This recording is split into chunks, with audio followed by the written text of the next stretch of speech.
Hello, YouTube! What is up?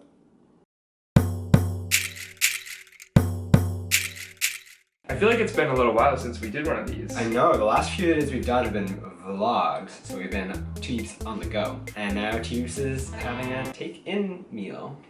A delivery meal. Welcome to another episode of #AskTwoBeeps, where you ask questions and we answer them. So we asked you guys on Twitter and Facebook and Patreon to ask us some questions, and now we're gonna answer them. Christian asked, what is the first thing you notice about other people? I notice eye contact. If someone is looking at me and they're shaking my hand, I'm like, cool, we're having a connection. I hate it when people are like, oh, like, nice to meet you, and they're already like moving on to the next thing. I also notice handshakes. Yeah, my Nana taught me that a handshake is the first impression you give the world, so you gotta give it a firm one. Oh, I hate when there's like a little dainty like, oh, hello, oh, nice to meet you. When the hand is offered like this, that's just not good. Nerdy McNerd asked, what were your favorite memories from Matthew and Michael's wedding? Can you just say everything? Because their wedding was plucked out of a magazine. It looked so beautiful. It was so beautiful. I think my favorite part was during the ceremony when they both turned and faced their parents, and the Justice of the Peace said on behalf of the two future husbands, we want to thank you so much for raising such great people that are so open to love who they love. And it's a real testament to their parents' love that they are so comfortable being open and gay and getting married. So I thought that was really sweet. Yeah, that is sweet. My favorite bit was after the whole vows and ceremony and everything, they departed in a canoe across the pond. And it was so majestic and so like symbolic. They're like, oh, we're starting an adventure. They didn't even sink. They did not sing. Could That's you a good imagine if the sign. canoe sang? That'd be like the worst foreshadowing. Hugh asked, is mayonnaise an instrument? Why did we keep this question? Wait, can you play mayonnaise? Is it a condiment? It is a condiment. It is a condiment. But what does that have to do with it being an instrument? I don't know. Like a musical instrument? Yeah. Or like an instrument of flavor? Yeah. Like they have like the little, what are you doing? You know how they have like ketchup packets and the mustard packets? They never have the mayo packets. They do have mayo packets. Oh, I guess I'm just wrong.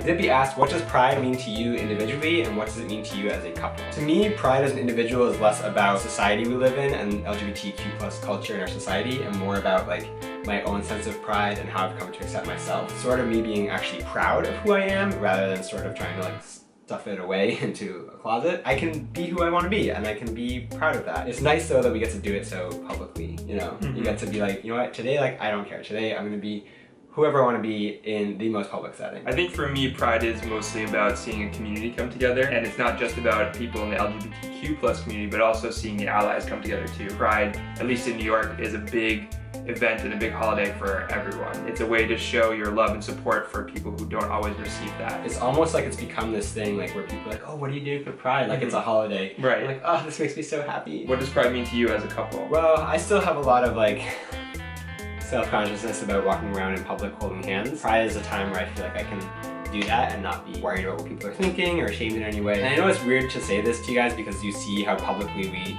display our love on the internet, but it's scary when you do it like on the streets in real life. I think you're making a lot of growth in that area, so I think pride has helped a lot with that too.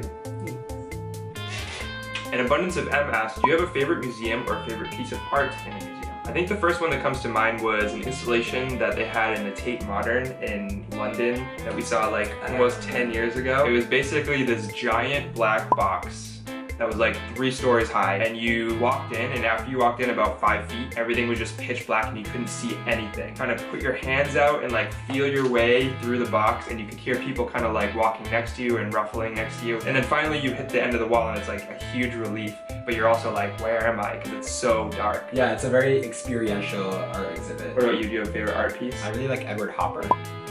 The art style is so vivid, but not real. It's real in the sense that like you can place yourself there, but it's also not like photographic. Tyler asked, if you could pick a boyfriend for your other beep other than yourself, who would you pick? That's an interesting question. I would pick one of our best friends, Jamie, to be your boyfriend. That's who came to mind for me too. He's one of our best friends in New York, and he's such a sweet guy. He's so sweet. I feel like he could just join the relationship. Like, it would be fine. You guys should follow him on Instagram, Jet3NYC.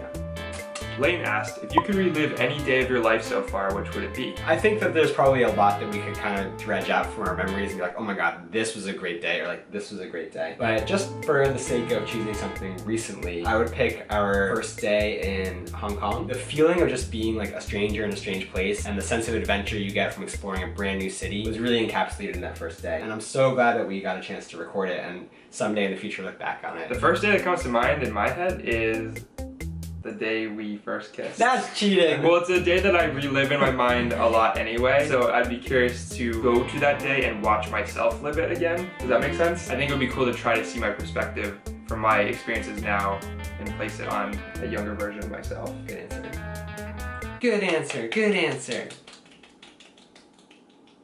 Ryan asked, what's the most stressful thing about traveling? I think the most stressful thing is planning traveling. Once we're actually there and doing it, I don't really find it to be super stressful. Sometimes the transportation aspect, I guess, can be a little bit stressful if you're running late and you're worried you're not going to catch your train or your flight or whatever. But otherwise, I don't know, I just get such a thrill from traveling that I don't really find it too stressful. I get stressed. I agree, like once like we're on the flight on the way there, that's when I can sort of start to ease up. But even like just at the airport, about to take off, there's just this whole sense of like apprehension. I also just like don't really like flying, so I think I get stressed about just thinking about upcoming flights. That's probably the most stressful part for me. You already did this trick this video. I know, I just want to show off my hair. Kenneth asked, who's going to pop the question? I don't know, we're both waiting for the other person. Do you know what question he means? When's lunch?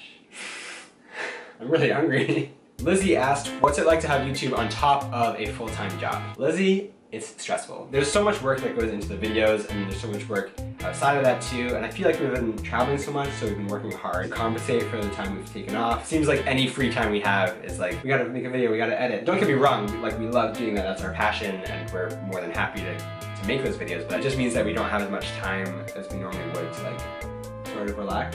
I like being busy, I think you do too. Yeah. So it's a little stressful, it's a little exhausting, but we love it. Michael and Zach Zakar asked, were the Zakar twins your favorite to collab with? I mean, duh. No. Oh. I can't think of any other collabs where we got as naked as we did with them. Everyone look in the camera, so we're like, oh. I'm looking at myself, I know. I know. Just because of that, I mean, it has to be yes. Yeah. Thank you so much for watching another hashtag AskTwoBeeps. If you enjoyed it and want to ask a question in the future, you should follow us on Twitter or Instagram or Facebook or Patreon. All the links are in the description below, so check those out. I'm Beep. I'm Beep. We are TwoBeeps. Peace out. Beeps out. Woo. Woo. It's hot. Woo. It's hot. We don't even have the lights on today. It's hot. Woo. Because that's what we do in a Q&A today. I'm gay. What if two people offer their hand like this though? How do you shake? I don't know, it's just a really failed handshake. This is weird.